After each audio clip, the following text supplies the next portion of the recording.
That is literally what narcissists do. It's a pattern, and it does not stop. That's how they keep you attached to them.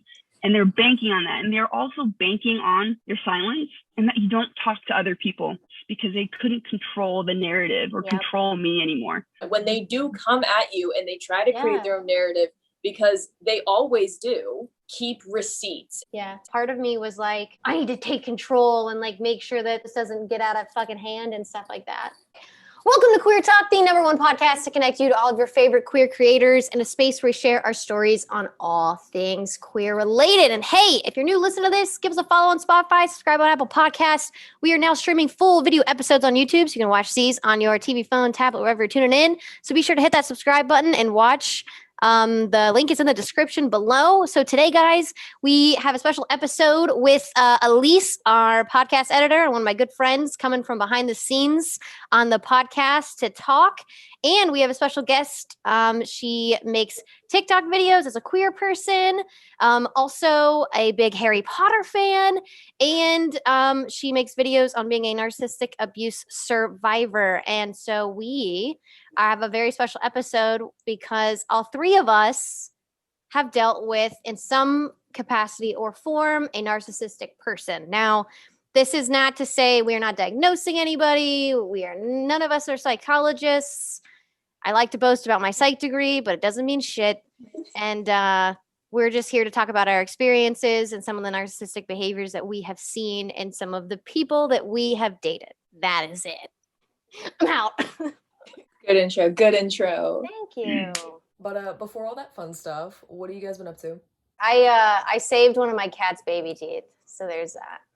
I support you. If that's what it's not harming anyone, if you're happy about it, if that gives you passionate, whatever you want, I don't think most parents do that with their human babies, Bree. Yeah, they do. My parents kept all of our baby teeth, and they kept it in a little box, and that's when I found out the tooth fairy wasn't fucking real, because I found my baby teeth.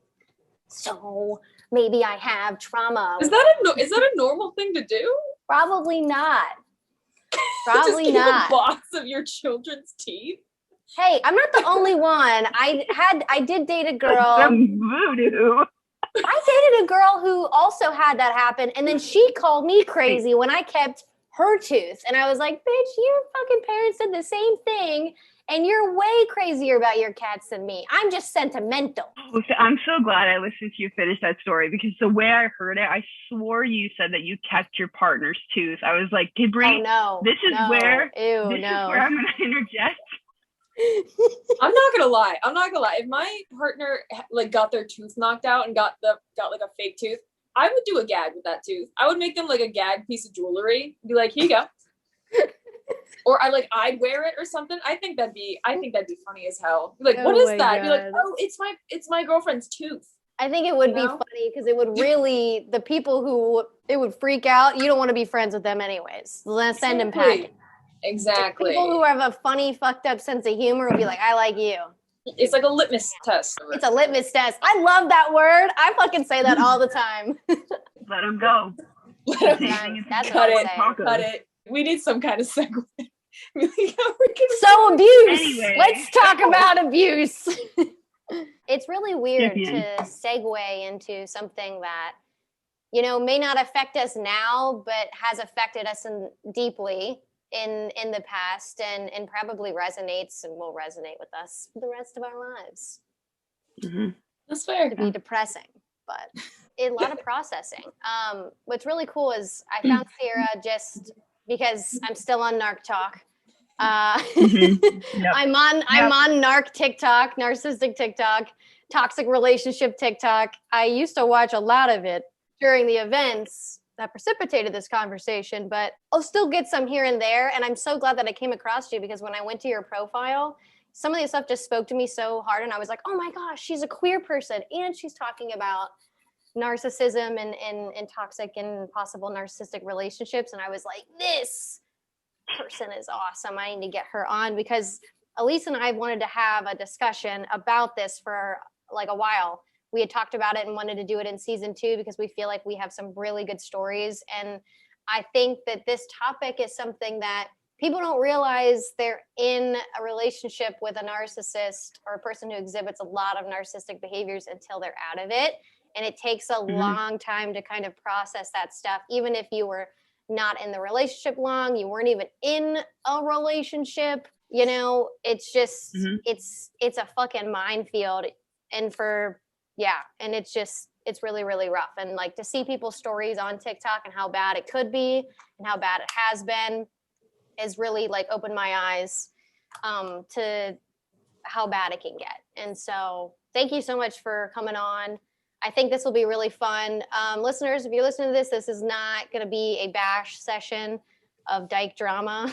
Well, there's going to be dyke drama, but we want it to be educational. This isn't something to where we are just playing victim and not, you know, not that we aren't victims, but we're not going to sit here and pretend like we were the best people ever and they're assholes and shitty. And this is just our experiences.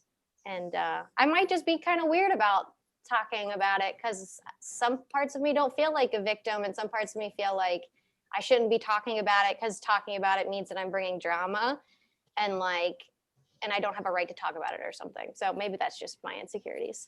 I've thought about that a lot, honestly, like leading up to the episode. Like, would this person get upset about like me talking about it? And I was like, well, I mean, it's also my experience. Like, that's my life that you affected. So I feel like if you're affected by something, you have a right to talk about it. Obviously, I feel like we're not going to be using names or anything very specific, but it's still, you know, these are things that we went through.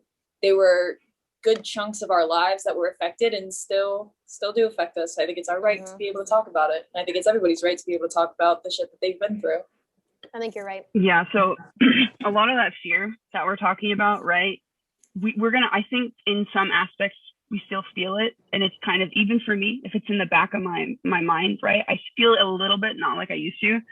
But the reason for why we feel that is because in those relationships, we were intermittently made to feel isolated, and that if we share our story, that no one would believe us, and we were made to feel crazy. So we think that we internalize that to a point where if we do share this story, right, there's always that constant fear that I'm not going to be believed, or that I'm starting drama, or that this is a problem, or that just add anything that you want and insert that in there, right? That's what's functioning. This is what's happening. And that's your goal. Specifically, if you're dating a narcissistic person, their goal is to make you afraid. Their goal is to keep you silent, because if they can keep you silent, they maintain their power over you. And that is exactly the fear that manifests and comes outward, especially when we start talking about this publicly. That makes total sense. Yeah. I also felt like, I don't know, for me, it was like a brief encounter. Like it wasn't even a committed relationship. It was a situationship. But it really confused the lines with me because it was predominantly long distance.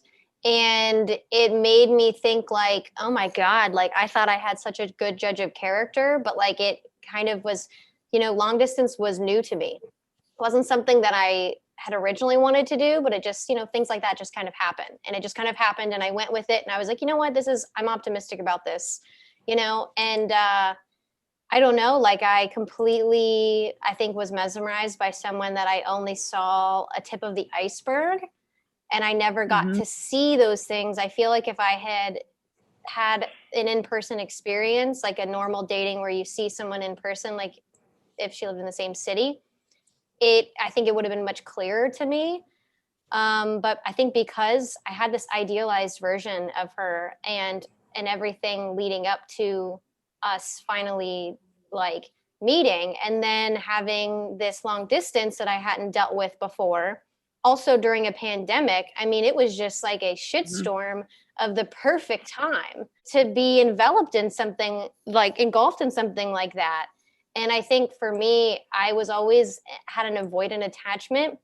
And for the first time in my life, I was clingy and I was insecure and I was really in an anxious attachment. Not to say that everyone is clingy or insecure in an anxious attachment, but for me, it was a complete 180 from the typical thing that I knew. I went from like one end to the other end. And it was incredibly confusing for me because I was like, well, obviously this has to be me. Like, what the fuck? You know, I just was like, so just like completely blindsided by it, because I thought, oh, it's because it's long distance, and it's because, you know, oh, we meet for the first time and there's a lot of pressure. Like, there were so many like rationalizations that I made for like the red flags that I saw. And I was confusing it because I hadn't been in that situation before. And, you know, I was in a pandemic. I felt a little isolated just because of the circumstances, and wildly optimistic because I had not had anyone break my heart, any woman break my heart, or anyone that I cared about break my heart. And I was like on cloud nine. I'm dating, I'm doing this, and oh my God, and women are so awesome. And yeah, it was rough. And the thing about that, you know, when you're talking about being blindsided, I don't know if it's the same, Elise, for you, if you want to chime in on this. Most of us have not dated a narcissist before we met them, right? No. So we go into these situations and just like Brie was saying, and you just get swept up in it. You're like, oh my gosh, this person is amazing. They're saying all these things. They're promising all these things that I want and I crave and I need it. And I think you add on the layer that, you know, however you identify within the queer identity or the queer community, right, is that in society, it's so heteronormative and so geared towards the straight narrative that we sometimes feel like for a long time we couldn't be ourselves and we couldn't date and we couldn't have this kind of idealized love that we were fed our whole life, right? Yeah. So you add in that layer of what's happening within queer relationships, and it's just this like vulnerable pot of experiences that you're just thrown into, that you have no clue what's happening. Yeah. They make you feel crazy, right? You start, and just like what you said, how you switched from more of an avoidant attachment to what was anxious. Even in that, what starts to happen is that they'll give you labels, right? You're clingy, you're needy, when in fact, in reality, in a healthy relationship, that isn't you being clingy or you being needy. It's simply that your needs aren't being met. And with a normal person who isn't toxic, they understand that and meet you where you're at. Whereas when you're in a toxic relationship with a narcissist, right, they're not doing that. They're going to exacerbate those feelings and then make you feel crazy for feeling the way that you feel. Yep. I know the narcissist I was dating, I was with them for a really long time, like years. And we had broken up, but at that point lived together. So she would like go be with somebody else until like 3 a.m. and then like come back, crawl into my bed with me and like sleep with me there that night, and then like be upset that I was like, can you I don't like this, you know, you're going and like sleeping with somebody else and then like crawling into bed with me and like cuddling and like wanting me to, and like acting like we're still dating, and I don't like this. And it was so like, why are you acting like this? Why are you getting so upset about this? Like, maybe because you just went and fucked somebody else and like now you're trying to cuddle me, you know? And it's just the fact that like they make you feel so nuts. Like I've never felt that way before or since. And like, girl, I've had my own mental health problems. I've felt crazy before, not that level of crazy though. Like you question yourself so much and you just think that, you know, maybe I am the problem. Maybe it is me for so long. And it just damages your psyche so much. Yeah. That's when you start questioning. I don't know if it's the same for you, but like with my narcissist, I started to question whether I was the narcissist, if this was me having the problem, if everything's my fault, right? They really put you in a situation and they're calculating about it. The word that I talk about with my friends specifically is insidious. It's insidious. Yes. They know what they're doing. It's covert and it builds over time to the point where they make you feel that you're crazy. So like Elise is bringing up a situation, right, where they're going and sleeping around. You're defined as dating, which was my circumstance at that time. And all the while, they're still holding on to several old supplies that they're hiding me from them, right? While then again, recruiting a new supply while hiding the new supply from me, right? So it's just this cyclical, it's a cyclical pattern, right? And whether we're not aware of it, right? They'll tell us one thing about the old supply, old ex, or whatever kind of situation that was. And we believe it because they've like bought into our loyalty because they're such a charming, kind, loving human being. And they've bombed us with that for 2 to 3 weeks that they couldn't possibly be a manipulative monster, right? And so we start to believe this narrative and we go with it while they're telling their old supplies something about you to turn them against you, right? And then they're getting this new supply to believe something about you while feeding you lies about the new one. It's just this web of absolute lies, manipulation, and control just to keep feeding this and making you feel crazy. So you keep having this interaction with them. That's how they get their supply. They keep getting it that way. It's crazy. Like, as someone who's like, I'm a pretty like secure person in terms of like, I don't have that many insecurities when it comes to like my body image and like those kind of things. Like, I obviously have insecurities, but like I don't know who I was. Like I was someone that I don't recognize. And it wasn't that like my situation was brief, but it was just so crazy when I figured it out a month after we stopped talking. I didn't realize it. Like, there were a couple red flags and I kind of just brushed it off because being with her was an escape. And so I thought it was going to be like a love affair. Well, she used the term love affair. I thought it was a situationship because I truly thought that there was a chance for us to make something work, make something happen. And she didn't say that we couldn't make it happen. You know what I mean? Like, she wasn't like, this is just it, blah, blah, blah. You know, it was kind of like, yeah, like maybe, like, okay, like just very vague about it. And also extremely emotionally unavailable, which I took it as, oh my God, like, it's because I was just like this chaser, you know what I mean? Like, I'm gonna figure it out. I'm gonna figure her out. It's gonna take some time, you know, she's had some stuff, like, you know, but like, we're gonna get to a point where like, I can get below the threshold and like, we can finally intimately connect, which was one of the reasons I like held on until the second time we like finally met up. I lost my train of thought. I forget. How easy. I'm sorry. When you start talking about shit like this, like, it is easy to just spiral, and you're like, I don't even remember where this started. It's hard. Like, when I talk about this story, like, it seems so hard because like I had to retrace the steps because I didn't figure it out until a month after, and then a month after is when shit hit the fan for me. But I also could not say anything back because the statute of limitations was up. The timing was off. You know, we had already ended things on good terms. It's been a month because I decided month of no contact was probably the best in just general.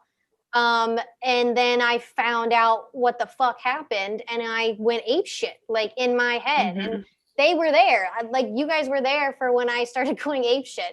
And I cried for weeks.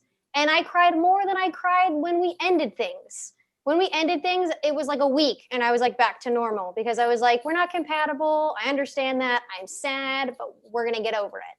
But when I realized the true depth that she did not give a rat's ass about me, duped me, played me, and all of that, I mean, I went fucking nuts. Like, yeah, I you were down bad at boys' every nights. night. Yeah, it was bad. I was just uncontrollably sobbing every day. And I've never been like that. Not even after really hard breakups, things like that. I've never been so rocked in my life. I like literally like fell to the floor, that kind of shit. Like, and I that sounds dramatic because, and in my head when it was happening, I was like, this is dramatic. But I could not contain it. Like, I could not help myself because I was like, oh my God, like, I can't believe that I let this happen to myself. Like, what the fuck? And then I had traumas coming out of nowhere, hitting me like fucking, oh yeah, remember when you got bullied by an entire organization on the basketball team? Abandonment. And it was just nuts, like absolutely nuts. I'm like, I'm getting played by this fucking girl, and now I'm thinking about this basketball team in the bathroom on the floor. The fuck? Yep, and then everything spirals, and it always comes back to, after relationships like that, but it's my fault. I could have done this. I should have done this. There's something wrong with me. Like, why can't I be like other people who just get over things? And that it's just like everything you're saying when you talk about, like, I was bullied on the basketball team. I was like, yeah, it could have been like 30 years ago, right? But then at that point, you're just like, no, everything comes back at you. Yeah. Bree, the thing you're talking about when you're talking about, it doesn't matter. Like, I want to acknowledge this. It doesn't matter how short long that relationship was. The things that they do is so traumatic, and that's actually pretty fast to figure the bulk of it out in a month, right?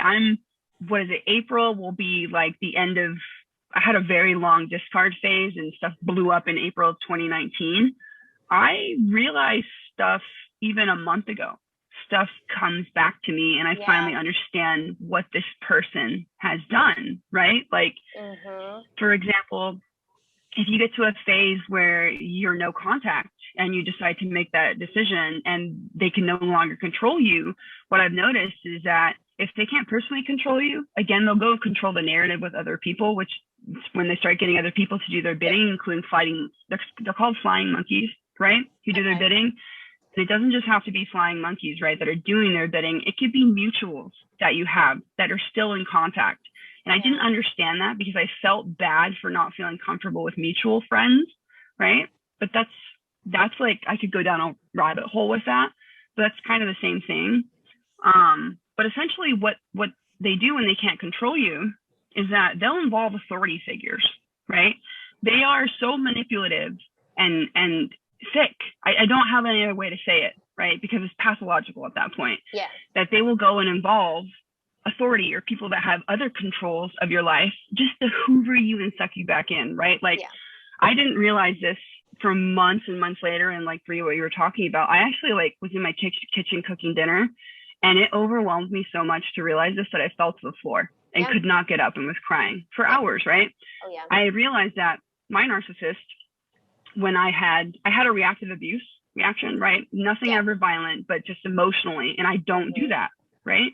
It was the first time I'd never contacted them in a day, 2 days. Monday morning, I got a call from my bosses because we were in grad school together and we worked together. Another story on not dating your coworkers. So my boss called me and asked me what had happened that weekend. So now people that I'd known for a long time were being dragged into a situation, and I was accused essentially of stalking, harassment, and being capable of harm. I'm vegan. I put bugs outside. Like, there's no way I'm going to do that. You're not the gay that squishes the bugs, and that's okay. We don't have to ask that question this episode. We already know. I know, right? Like the vegan lesbian, who does that in our community? I have no idea. But yeah, that's what happened. And they dragged them into that and involved this investigation, right? Simply because I put a hard boundary down, right? They will make these outlandish claims to suck you back in if you're done. And it's when I realized that, and that's abuse, right? That's full on abuse to do that to someone. Yeah. When I realized that, it hit in that moment. It's like, this is why people who are in abusive situations can't leave, why it's so hard to leave, because we believe so much. We're still holding on to this idea that this person is the person we met or who we thought they were, when they just don't exist entirely, right? And so there's so many things I talked about, right? You know what you're talking about, Bree, when you said you could start spiraling? Yeah. That's what happens. You're going to start spiraling to all these other things. There's grief. Like, you're grieving the person that you met. Like, you're like, where did that person go? You know what I mean? Like, and it must be because of me. Why would they change? You know, like for me, I feel like I am a smart person. Like, I'm an intelligent person. I can empathize with people. I can put myself in other people's shoes and be like, you know what they did was shitty, but I understand why. It doesn't make it okay, but I understand why. And for the life of me, I could not put the pieces together to what happened to me. I tried everything. I was on Narc Talk for forever. And it literally, like my mom, I was talking to my mom about it. I love my mom. She's not a very emotionally supportive person. And I was telling her, and she just like looks at me and she's like, and it was one of the biggest things that had ever helped me. It was just crazy. I love my mom, but you know, and she was like, she doesn't think like you. She doesn't think like we do. That's the reason why you can't understand her, is because you don't think the way she thinks. And I was like, whoa. I was like, you're right. I don't think the way she thinks. That's why I can't figure out why the fuck went wrong. Like, I would just stay up for hours. I mean, it was all consuming because I needed to find out why. What?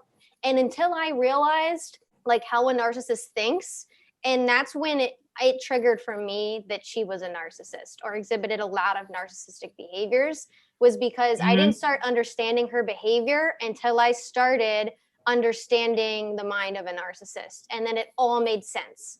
So for me, I was like, it would have made sense if she wasn't a narcissist. I wouldn't have had this many issues trying to find out why, because I'm a smart person. So I was like, it has to be like, this is the only reason.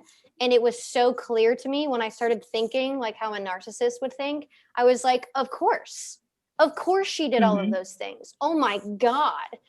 And it was like a light bulb, but it took me fucking forever to figure it out. And then it took me another fucking eternity to process each individual thing that happened that confused me and made me question my reality.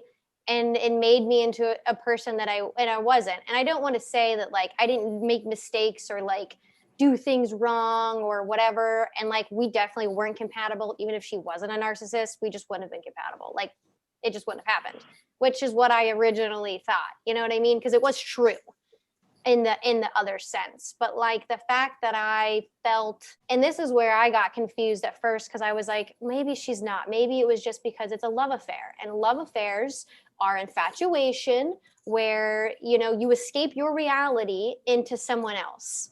And it doesn't matter what's going on around me because this person's here.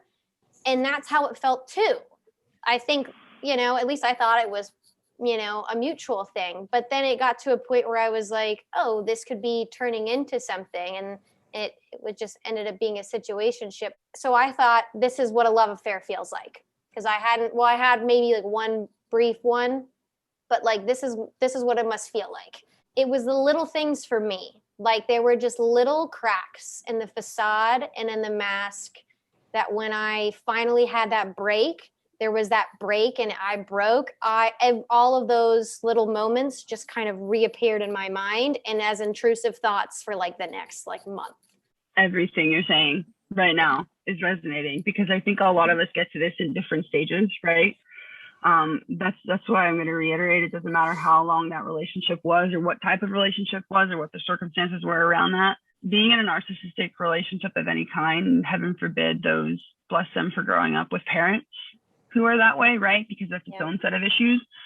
But we get so caught up, especially if you're someone that likes to think or is very rational, we get so caught up. Right. Yeah. Psych major, neuro major. This is essentially what we do. We spend our life thinking, right? We get stuck, right, in the mud of trying to rationalize irrational behavior. Yeah. Like you can't. There's no way that you can't. But the thing is, because we've never experienced it, we're using coping skills that we had before, right? Where we're trying to rationalize because rationalizing worked in the past. Yeah. But like you said, you're dealing with someone who does not think, feel or experience life the way that you do on a normal plane at all, right? Yep.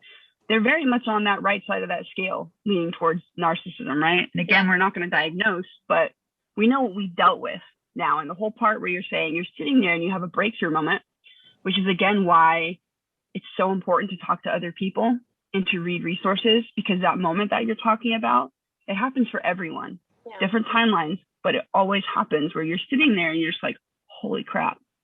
This is what I went through. This is what this person did. And then you start to, like you just said, you start to break it down into its smaller parts and you're floored and you can't believe it. Yep. And again, I think the challenge at that point is getting to an understanding. If people have access to therapy, there's no way I would have been able to get through this without therapy, right? But if you have access to it, you can start getting to a point where it's like, of course, we're accountable for our actions, right? If you have a reactive abuse kind of reaction, right? And that is specifically you're reacting to being abused, right? The narcissist will poke and prod you, push you to the point where you completely lose your sense of character and you act out it. You're just not yourself anymore, right? Yep. And you have a moment like that. We're dealing with the coping skills we have in that moment, right? And I'm going to keep saying it's because we've never dealt with it before. We've never experienced it before. And so we're going to have that reaction. We can be accountable for that reaction. We can sit there and process that and be like, okay, that's not what I should have done in the moment. I didn't know. I know now. It's okay. I'm not going to be in a situation in the future where anyone puts me in that situation again. Right. So that's what you were talking about in personal accountability. Cool. We can have that. but it will never, ever make what the narcissist did okay. It will never be okay to abuse someone to the point where they just lose it. Yeah. Ever. I have to say, I didn't learn what reactive abuse was until like max 6 months ago. And this relationship ended over 4 years ago. And the peace that I felt, like I didn't think about it. I don't think about it on a daily basis anymore. I hardly ever do. But like I saw this TikTok and it was talking about reactive abuse, and it was the first time I had heard of it. And it just put me at so much ease to be like, what I was doing is not like an insane thing. Like me getting that upset and being like, and screaming and yelling. And I don't do that. Like I'm a very chill person, you know? Yeah. And the fact that I was just like, I was constantly flipping out and I was screaming and crying all the time, constantly. And like being called abusive by someone who is treating me like I am absolutely disposable. Yep. And just learning that, like, you know, that's a common thing. That's a common reaction. You know, you can take accountability for how you reacted, but it was something, you know, I was in a new situation. I had never experienced something like that before. And I'm not saying how I reacted was the best, because it absolutely wasn't, you know, but just to learn that, like, hey, this is a known thing. You're not alone, and it's not really your fault. You know, I just felt so much peace. And I was like, I can finally like put this away, until I came to like a new realization last week, but that's a different thing. It's all good, buddy. I wonder if, for both of you, learning the terms about what happened to you, at least I think it's very empowering. And I always, you know, you get there in different stages when you start to learn the terms, right? They help significantly. But I wonder, what Elise was talking about actually, you know, reminded me of, again, we've never been in this situation, but when you react, right, you get to that point, because as a healthy person, even if you have anxious or avoidant attachment, if you're trying to constantly establish boundaries over a course of time with a narcissist or someone like that, and they consistently deflect, like don't address them at all, or keep coming back to the same kind of problems, or breaking those boundaries with you every time you try to set them, you get to that point where you're just like, this is insane, and you absolutely lose it. So I was just wondering if, for the both of you, if, you know, because you try to set those boundaries, if you're on that kind of scale, and you try to, but no matter what you do, they don't care, and they put you in that situation regardless of what you do. Yeah. I would say, I honestly don't think I was the best victim. I feel like she could have done a lot better in choosing her victim, because I just don't think that, like, I think it, and I'm not saying this in like a bad way, I just feel like I'm not the best victim because like I have a supportive family and like in certain things. And I think that's why I didn't get swooped into, it could have been really worse. It could have been a lot worse. It could have been a lot worse in different phases of my life when those things weren't as stable and I wasn't as stable. So I fear, because I think of, oh my God, like if I was in this phase, I can't believe what would have happened to me. Because like I remember certain instances where she would try to isolate, like when I would be talking about, because I was having family issues at the time. And what's funny is like she had talked about an ex that literally like moved, and like family was like a big issue because she was like consumed by the opinions of her family and chose her family over her girlfriend, quote unquote, is what my narcissist said. And of course, you know, when she would talk about her ex, because I had a conversation with her, and I know she cataloged it, because I was like, you know, when people bash their exes, it's like a turn off to me. It tells me there's something going on there, like you're the toxic one or you're not over it. Either way, I don't want to be a part of it. And I remember like, and I know that she cataloged it because she made her victimizing of her previous exes very covert. She did not like bash them, but she made it out to be that she was the victim in the situation. You know, her ex was super extroverted and would always, you know, grab her leg when she was trying to speak, like if so to control her. but never to say control. She never used those words because she knew that I would pick up on it. She was fucking smart. So she would say things to put herself in a victim situation and for me to make it believe that it was my idea, that of my opinion of that person, which obviously I thought, she seems really controlling. She didn't let you shine. All this shit. You know what I mean? And I really did. I fell for it. I really did. I empathized with her. I was like, that must be really hard, blah, blah, blah. And it was really interesting in the timing of it all. Like she would only do those things when I was at my lowest. Like there was a couple of times where we got into some things and I broke down, and that's when she would become vulnerable. You know what I mean? But it was never vulnerable. It was just her like victimizing herself. And I thought that was her opening up to me and that we were building intimacy. You know what I mean? But like she would only do it once I had been broken down and I was in a place of not in a good place. And like it made me think of this ex in like this certain way. And looking back, at the conversations, she had isolated that person completely. Like that person moved for her, that she was trying to battle. The family didn't like her. That was a red flag. You know what I mean? Like family can be toxic, and it can totally be the opposite way around. But with all of this, it should have been very clear to me that she was trying to get her from her family and isolate her. And it was also weird because she wasn't I don't think she was over the ex. And this is something I didn't realize until like a month ago. And this had been long over. Because she had talked about her ex in a manner that I talked about her. She really matched the way that I talked about it, which is really interesting. But there were a few things that were off to me. And one was when she said that they had ended things were way over before they ended things, she said. And then the ex got into a relationship after 4 months, which if it had ended a while back and you were still in it, I don't think that 4 months is that much. Like, I don't think it's too quick. I mean, maybe for me, but like for someone who had been 6 months over, that's like 10 months. But she was very annoyed that this person had moved on and she was working on herself. And that's, I think, is really funny considering she was always talking to someone the entire time. But you're working on yourself, so you're better than her. So she made it like she was superior to this person. And then, she ended it by saying, well, I stole one of her friends. One of her friends is now my best friend, and we're better friends than her. That's such a thing, though. Taking your friends. I met that friend, first of all. I met that fucking friend, which is another whole thing. But yeah. And like, it's just like, why would you be like, oh, you broke up with me, but I took one of your friends, so fuck you.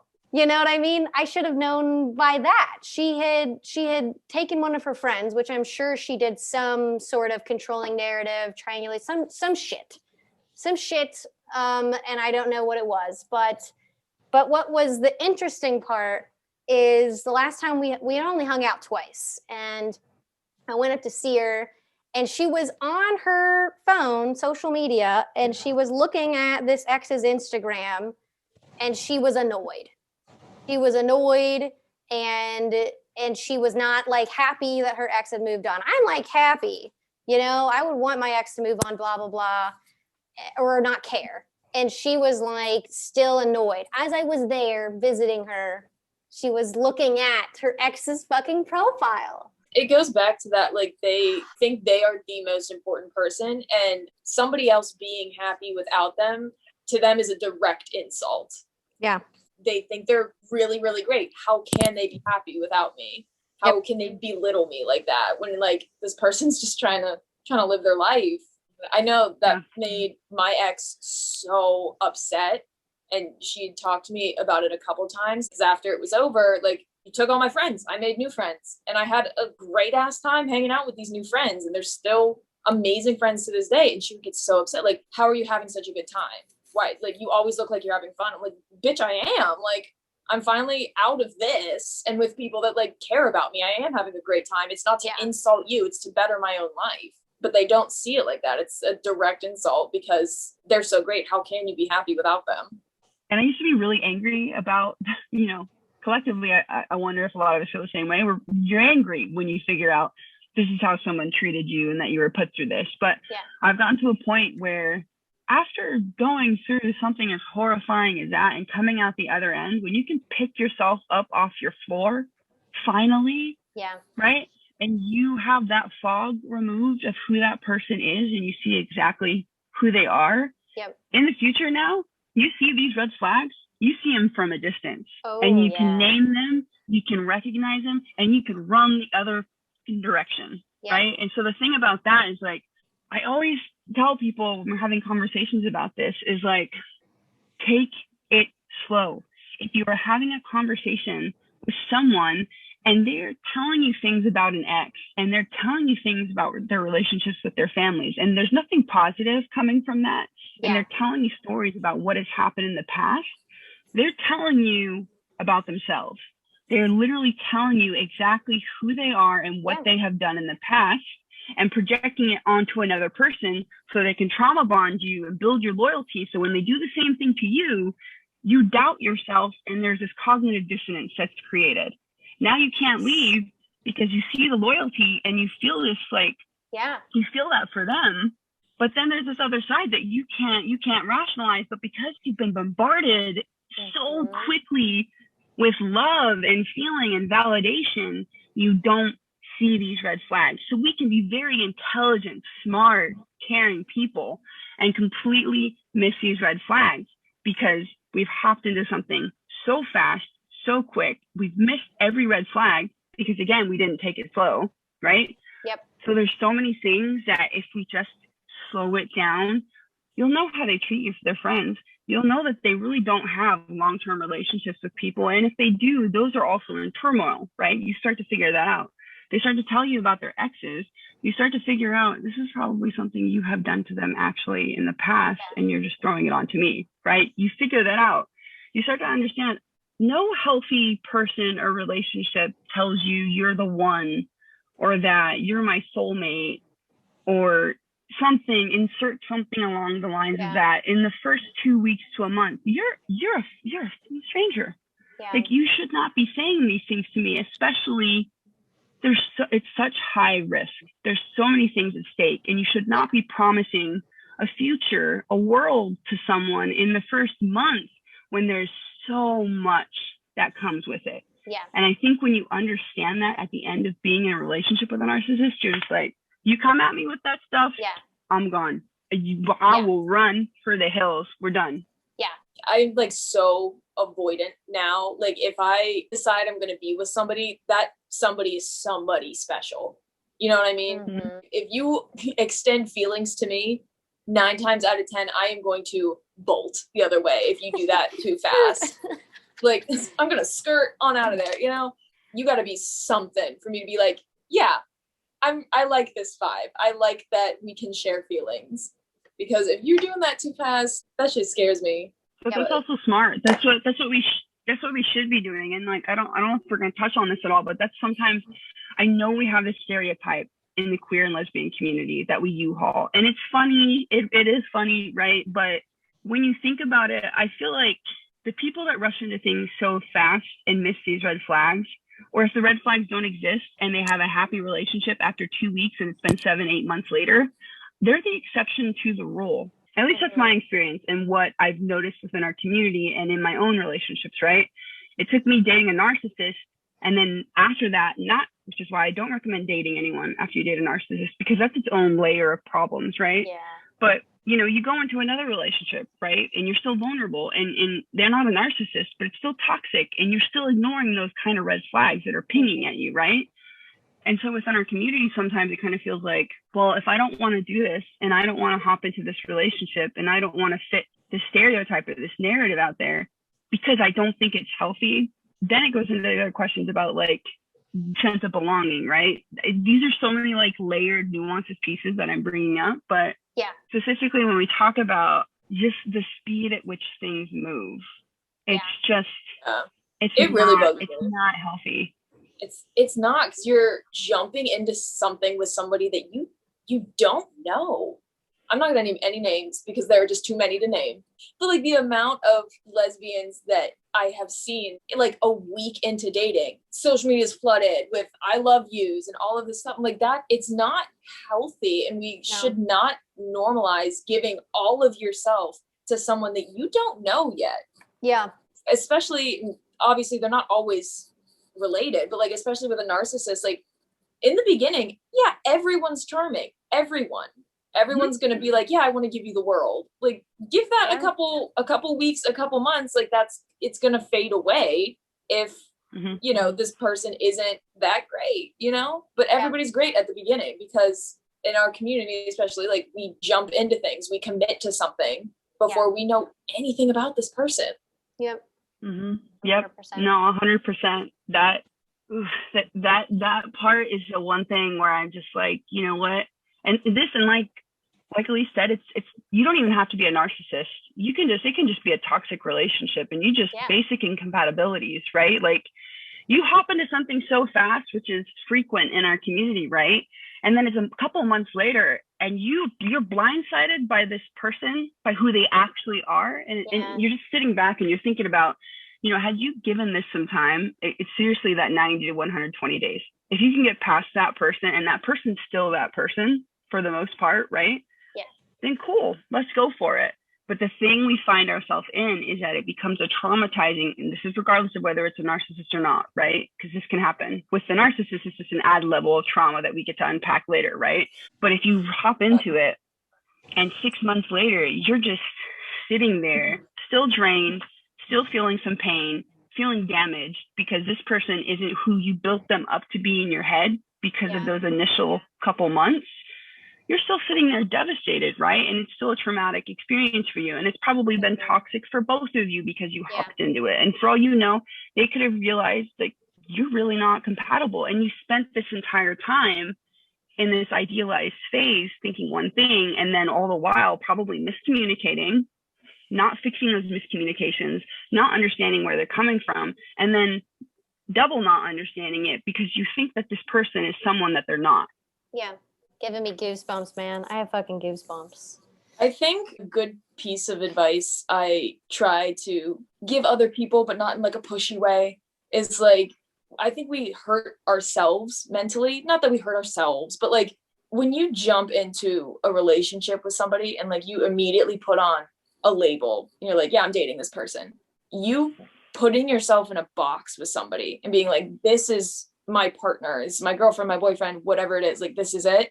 I think it makes it that much harder to like get out of it if it's not for you anymore. Yeah. You know, like if you're not necessarily as happy as you thought you were going to be, now we have this label, it's just that much harder to get out because, you know, now it's a defined thing now. This is our relationship. Whereas if you take the time to just get to know someone, like genuinely get to know them, take your time. If you decide it's not for you, it's so much easier to drop it and to go. Yeah. I think you're absolutely right. And like I never made a commitment, but I had wanted to like entertain the thought of it. Like I was really optimistic about like this person, and she kind of kept it very vague and kind of kept me on the hook and kind of kept me there because she liked whatever I was bringing to the table. And to be quite honest, like when I had really dived into covert narcissism, which is what I think had happened to me, I think she was a covert narcissist for sure, because just the way that she never, because she knew, I feel like she knew that I wouldn't put up with certain shit. Like I never was name called. I was never like really love bombed. Like they never said, I love you. They never said like, I want to be your girlfriend. Like they never said like the typical things I've seen and that I've read. Because they knew that I would be like, no, what the fuck? So, but I got the validation, like, and I know that she was calculated because, like I said, there were these little facade things that would come up, you know, when I was, you know, pretending, well, I thought I was mysterious. I was like, just trying to be playful. And she goes, oh no, I know exactly who you are. Like dead, just like little things like that. Like where I was being like funny, you know? And like, ha ha ha, like blah, blah, blah. Like I'm a psych major. I feel like I can read people like decently well. But like the fact that she was like so confident as that she knew me You know what I mean? Like after a month, just after actually a few days of seeing each other in person and like a month of like talking, you know, and I was being just jovial and playful, you know what I mean? And she was like, no, I know exactly who you are. I read you. Like she basically insinuated that she could read me like a book like that. And that sounds like a horror movie. Like when you find out who the actual demon is. Yeah. In a movie. And it stuns you a little bit. It was like a tiny stun because my first thought was, shit, am I easy to read? Am I easy to read? And no one told me that I'm easy to read. And now I'm just finding out that I'm easy to read. It was like a tiny stun to me. And it made me question if I knew myself as introspectively as I thought I did. And it was things like that. So she never name called. She never did that because she knew that I wasn't going to put up with that bullshit. But she did little things. Like, you know, the victim blaming obviously for last relationship to like make me be like, oh my God, I'll never do that. I would never do that to you. You know what I mean? Because I was in a position where I came out of a relationship with the person that was really insecure about her body and other things. And like, she apparently was very confident, right? Very confident. I was like, that's amazing. I love how confident you are. Like, I love that about you, blah, blah, blah. Because it was different than the last person. And I was in a phase of my life where I was, you know, wanting to get out and see people and you know, like have experiences and stuff like that. I was very optimistic and I was really excited that this person was the exact opposite of the person that I had before. Well, of fucking course she was the exact opposite. You know what I mean? She did it specifically, matched that personality like to a goddamn T, you know? Like we had nothing in common. We legitimately had nothing in common. Like our breakup, I was like, we have nothing in common. And she just kind of looked at me. But I thought we had lots in common at the beginning because it just seemed like she was what I wanted. You know what I mean? It was like a goddamn mirror. And I didn't see it at that time because I was getting, and what's funny is like, there was a point that she made a video and it made me really mad because it started that like questioning of was she being truthful and stuff like that. And I posted a love bomb post that I saw from like Millennial Therapist or something. And I posted it and I posted a reactive video, which was toxic. And it wasn't, and I actually deleted it, apologized and deleted it because it was the one video that I posted out of spite, but the post ended up being true in hindsight that I didn't realize months later. Like I subconsciously knew it and then convinced myself that it was wrong of me to post because she was so like mad about it or whatever. But like how covert, it was very covert how it all happened and like super, it was just, oh, it was so toxic. And it was like the little things and the miscommunications, which is funny. Women communicate so much and I thought communicated all the time, every time, all the time. And I was so excited about all the communication we were having. But guess what? It was jack shit because she was lying and like she was not being truthful. And it was just talk. It wasn't actual talking. And I was blindsided by that because I thought we had such good communication. You know, it was like on every front, I was like I felt completely duped. Like every single thing that I would rationalize. We were such good communicators. How could this happen? Must have been me. That brings up a question for me. Sierra, I know me and Brie are on the same page on this. Was your narcissist like into acting and like theater by chance? I swear they have similar just stories and playbooks and like honestly that's why I started smiling. Just as like a disclaimer, when I start to get annoyed and I start thinking about past experiences, my go-to reaction is to smile. So it's kind of like strange. And I start laughing because that's how I process my annoyed anger. Like that's how I've always been, unless it goes to tears, which it won't. But just to let you know, like if I'm smiling during this, listening to your stories, I'm like, that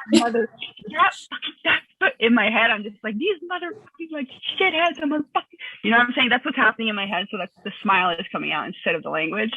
But yeah, my narcissist is actually a poet, was a creator, she's not dead, is a creative writer, goes to school for it now too, right? Is in that field, specifically does that. So she's very clever with words, very good at it, would consistently use poetry as a way. Like they're really good poems. I'm not just like in some kind of daze, right? Like very gifted. Yeah. I know they don't have the emotional capacity to act normal with people, but they have emotional intelligence to the point that they can mirror you, play you, gaslight you, and then make you believe that it's your fault for having a problem with their problems. Yeah. Right? Yeah. But yes, so yeah, she's in the creative field. She used that as a way to continue to hoover. Right. I just feel like at this point they all are in the same kind of things. Just there's a script. There is a script that goes around, and they're like, "Hey, pass this on. Read this one. Oh, you try this one. Okay, let's do this scene." Like what? And just as a disclaimer to the listeners, in no way are we trying to say that anyone in like all people in a creative field are narcissists. Just wanted to put that out there. But like it definitely is something that I think they're drawn to because it gets them attention. Like it gets them attention from people. Yeah. Like my narcissist was big into attention and glamour. And I thought it was confidence. And it was honestly, I played into it because that's what I was looking for. It was the opposite of what I had come from. And I was looking for someone who was confident and, you know, and all of that stuff. And I remember just like putting her on a pedestal because I thought that she was all of these things. And it turns out like she wasn't. And then this is the thing, like what I have a hard time with and what really hurt me was like, I think that she thought that I was someone of high status. And I think this is what a lot of narcissists do because they are incredibly insecure and shallow. And not that I think I am like high status or whatever, like I don't think of myself like that, but I feel like she thought that I was. And I feel like people like that go for people who are authentic and who have like very like pretty decent lives, you know what I mean? And they come in to fuck them up. And like, I think that like they think of you as a high status item, something that they want. They want that authenticity. They want whatever you have, and they're going to bring you down to get it. And that's how I feel what happened. And then I was also the discard. I was discarded. And the process of feeling like you're the best thing that ever happened and anything you do is amazing, that's how I felt. Anything I did was amazing. You know what I mean? I was amazing and I was hot and I could wear a cutoff and still look hot and it's not even that big of a deal. But like the way that she put it made me feel amazing. And she also knew that my love language was words of affirmation. And she also knew I didn't get that in childhood and I didn't get that shit. And she knew all of these things about me. And, you know, you tell these people these things out of vulnerability to build a foundation and to have your needs met. You know, and not to have it turned against you. And that's how I felt that happened. Like she made me feel like I was $1 million fucking bucks. And I had some issues in the summer and she had isolated me and never like talked down about my family, but just made it seem like, you know, it was just, she pushed me away in a certain way. And she made it seem like her parents were better because her parents come from religion. Her dad's a fucking cardinal or some shit.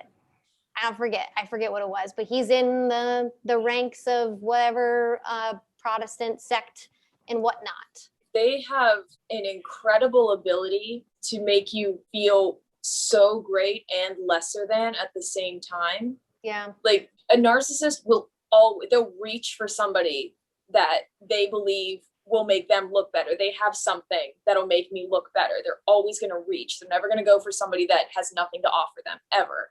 Yeah. Because it's not going to make them look good. But at the same time, like they think you're great because you make them look better. And then they cut you down at the same time. Yep. Like they're going to imply that their family is better than yours. I know mine did. They're going to imply that they have more talent than you. And like, it's so strange. I honestly don't know how it works that they make you feel so good and so awful at the same time. Yeah. It's crazy because I didn't see it coming because I never saw the typical signs when you hear of people cutting you down, like you'll never find anyone better than me, like all of that stuff. That never happened to me. But like the way that she made me feel like, and you brought up poetry, Sierra, like that your narcissist was a poet or whatever. And she wasn't a poet, but she liked poetry. And so like there was one instance where I thought it was really cute because there was a poem that she really liked. And I thought that I would read it to her. I thought that I had a book of poems and I thought that it would be really fun to read it. And I got like a few words in and I was saying it wrong. apparently I wasn't saying the poetry like I was supposed to be saying it, you know? And I already felt a little off at that point because I don't know, like I started feeling really insecure in that relationship and I couldn't figure out why. And then I decided to do something cute and out of style because I'm not a poet. I don't really do that stuff, but I thought it'd be cute. And she corrected me on the way I was saying it. I wasn't saying it right. She was like, "You're not saying it right." And I just shut down. And I'm not the person to do that. I'm not a person that like gets mildly, like has some mild obstacles and then just shuts down and doesn't try. But in that relationship, I felt so defeated, you know, apparently like I can't do anything right. And that sounds like I'm gaslighting. Can't do anything right. But I didn't say anything. I just kind of sound like a straight boy when he's getting broken up with. I guess I just can't do anything right, can I? Yeah. I just suck. But it made me feel like that. Yeah, it was nuts. Well, everything you're talking about are things that I think a lot of us experience. I know that I experienced it. My narc is like short for narcissist, told me that her old supply, right, was just friends, and that the old supply wanted more, but she didn't want that at all with her, right? Yeah. We literally had a conversation in her apartment one night about what we were, and the words came out of her mouth that we were dating, right? Not exclusively, but that we were dating, right? Yeah. Which is, it's a little bit more serious than, you know, we're talking, which I don't like the word talking. It just, to me, when people say we're talking, it kind of sounds like we're in middle school, and I don't want to do that, right? Yeah. But yeah, we were dating. Come to find out, and this is how abusive reactions happen and how they get people to think that it's you and not them that's a problem, right? Yeah. Come to find out, after I opened my mouth and went and talked to other people, and this is months later, right? When I talked to other people, found out that she had told mutuals that we were just talking and we weren't dating. And that's why when I would react, because she'd put me in situations in public where, and I don't react publicly, I just get silent and angry and I don't talk and I just disconnect from everyone. I was in a situation like that with a group of mutuals when we traveled somewhere. And she had painted this narrative behind my back to several people so that when I was in a situation where she pushed that button again, I fell right into her narrative. And then she could be like, then they were like, "Oh, I don't understand why you were reacting the way you were acting when you were just talking and it wasn't that serious. It made no sense." And then here I am sitting there like, "Are you serious?" And then to go on to that point where you're talking about how they bring in other people in the new supply. Well, my new supply was a former resident of mine. I was an RA in college. It was a former resident of mine who I was a friend to. So they knew me, put me in these situations while using this person as their new supply. And I was going to a class one night, right? And I was still in the discard phase because she had not discarded me yet entirely. She was still hoovering me in, right? And so I was going to class and I'm walking up to the class, and outside the library, she's having this romantic kissing on the cheek, hugging. It's not what friends do. We know what that looks like when people are saying goodbye or greeting, right? We're very aware of that. That's not what that was. So before the class, I asked her and took her aside and asked her, I was like, and I already had suspicions about this going on, right? And so I asked her, I was like, "What just happened with so-and-so outside the library?" Her words verbatim were, "You don't know how I am with my other friends." Of course they say that, right? Yeah. And then she told this new supply the same things she had told me about her old supply, right? Yep. That we were just friends, that there's nothing there, that we da-da-da-da, right? Yep. So it's like, it's the same Crazy. thing. And while you were talking about it, right, you talk about the narrative and what they tell other people, the fact that these people have to lie to you and lie to everyone around you and them about who they are to get people to like them, just to like them. Yeah. Right. And that this is what I kind of like land on, that we will never have to do that. No. We will never have to lie to other people about who we are just to get them to like us. Yep. And that's their entire life. So they'll go around from supply to supply. They'll continue to triangulate because that's their pattern, right? That is literally what narcissists do. It's a pattern. And it does not stop no matter what, right? And they'll keep doing that. It's their MO. It's exactly what they do. And that is literally how they keep, and they don't tell you about the other ones. That's how they keep you like hooked. That's how they keep you attached to them. And they're banking on that. And they're also banking on your silence and that you don't talk to other people. Oh, yeah. Because as soon as I started talking to other people and opening my mouth, especially mutuals, then they started being like, oh my God. And then the narcissist started to have freak outs because they couldn't control the narrative or control me anymore. So they had to spaz out. And funny, and it's not funny, but funny enough, around that time when I started to piece things together is when, you know, they start to escalate. They go into like panics where they start to escalate their behavior and it starts to look different. Yeah. It's just like, oh my gosh. Yeah. And like who I am speaks for itself. So I'm not like as concerned about that. But like part of me was like, I need to take control and like make sure that like, you know, this doesn't get out of fucking hand and stuff like that. One of the biggest warning signs when you like look up like, am I dating a narcissist? Is like you feel the need to like keep receipts and have like recordings of your conversations so that when they do come at you and they try to create their own narrative, because they always do, the fact that like I still have these receipts. Listen, you cannot create this false narrative because I have the receipts. And I think that's like, it's a huge warning sign when you feel like you need to do that. You need to have evidence that you're not crazy. Yeah. And that you're not just obsessed with this person. They won't leave you alone. Or like you weren't just friends. Like the fact that you feel the need to do it, and the fact that I went as far as I did to do all of that to secure my like life and not be labeled as somebody that's just like, oh, she's crazy. She's, you know, she's just obsessed with me. I don't know. It's jarring to look back on now, but like, I feel secure. Try to create a narrative about me. Come at me. Come at me. They'll show themselves. They always show themselves. The thing you're talking about, you know, here's the thing. It's like what you're saying is you have to just keep presenting as your authentic self. Yeah. Because eventually they will show themselves to other people. And you know, what we're talking about with keeping receipts, I no longer actually keep any receipts. I deleted everything from this person because this person, when I say that they show themselves big sometimes. Yeah. And so this was in a professional sense, and they got themselves into trouble in a professional sense because they were caught in several lies after they had accused me. Right.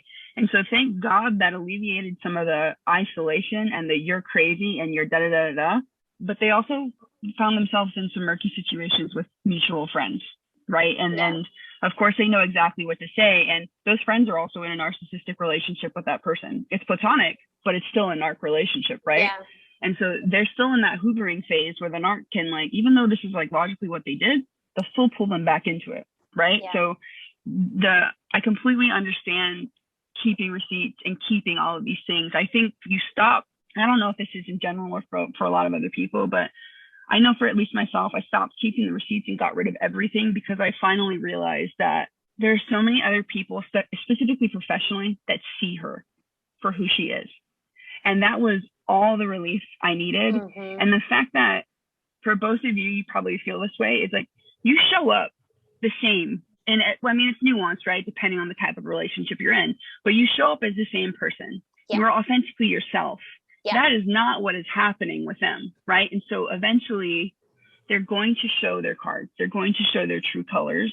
And while that is terrifying and why we keep receipts, right? Because they do come at you and say, I never said that. I'm going to gaslight you until you are eternally miserable, right? Yeah, yeah. Completely understand why you keep that. But they always show out. Like, I know I got all my friends taken away. And then a year later, all my friends came back. And they were like, we're really sorry. And I was like, it's fine. We don't need to be like friends again, but like there's no bad blood. Yeah. I mean, the same thing happened to you, just in a platonic way. Yep. It's such like a confirming feeling. Even like if it's not another relationship, whether it's professional or friends, when somebody's like, I get it now, like I see what happened, it is so like validating. Yeah. Like, okay, so that is what was happening. I think it's the same as someone telling you finally, I believe you. Yeah. Just those words, those 3 words, I believe you, is the most, you know, it's almost like you go from a 10 down to a 2 in a matter of like a tenth of a second. Seriously, for someone just to see you and understand, they don't need to know what you've been through, right? And they never will. But the fact that they see you in that moment and they can acknowledge that is the most validating feeling and validating part of going through such a traumatic experience with someone. Yeah, I completely agree. And also, I think when you realize that that person isn't shit, Like you realize that like they're not what you thought that they were, and they played up all of these things. And like that's how I felt. Like she didn't need to play it up. Like she never needed to play anything up. I would have liked her for her. That's the hard part. Like I didn't care if she flipped fucking burgers for a living. You know what I mean? Like I liked her. I liked her for who she was. And it was like these little facades that didn't need to be there.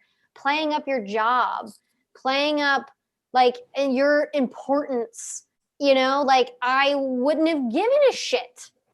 And then you get to the point where, and that's also long distance, I feel like played a part too, because like once I realized her environment and what she was working with, you know, it was kind of like, oh, like she is someone who lives in a small little apartment in a city, and here's where she took all of her Instagram pictures that look so glamorous, but this is what I'm seeing in real life. And you know, it was like grounding to see it, but like looking back, I was like, she just played up her life in a way that she never needed to, because she thought she needed to like impress me. And I was, you know, that's the shitty part for me, is like I didn't even need all of that.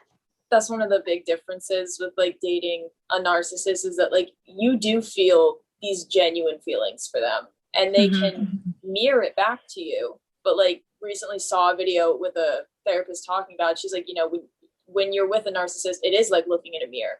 You are a real genuine person that is feeling all of these feelings. You're looking at something, you're seeing that reflected back, but that's not that's not reality. Yep. You know, it's presenting the same way, but behind the glass there's nothing there. And that kind of really stuck with me, and I was like, that's a really good way of putting it. You know, the mirror's not looking back at you, you're just looking at the mirror. Well, that's also what they do, right? It's like the other term for it is intermittent reinforcement. So if you're, and I know another therapist on TikTok talked about this. Yeah. Breadcrumbs. Yeah. Essentially, that's 100% what they do, and they that's one of their top 5 and not 5 tactics. I swear it's one of them too. But yeah, that's exactly what you're talking about. That's the path they love to take. One of them. I literally, what did I say, Elise? I was like in between like crying that night, and I said something funny about that, and I don't remember what I said, but. Were we making like an Oliver Twist joke? We're like, please, sir, can I have some more? Like they find that they gave us like a second bowl of like no porridge. And we're like, thank you. So sad. I was like, you were so generous.